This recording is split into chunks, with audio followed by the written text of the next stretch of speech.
সামনে আমাদের যে হিন্দু ধর্মাবলম্বী ভাই বোনের রয়েছে, তাদের যে পূজা উৎসব সেটি রয়েছে।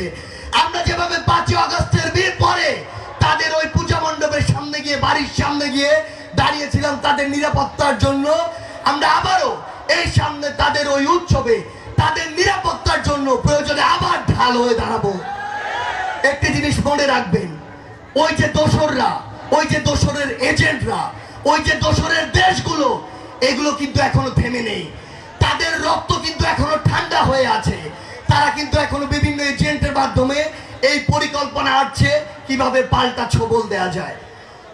আমাদের ছোট ছোট স্বার্থ, আমাদের ছোট ছোট রাজনৈতিক উদ্দেশ্য, এই বিষয়গুলোকে অনুরোধ করছি এক পাশে রাখবেন।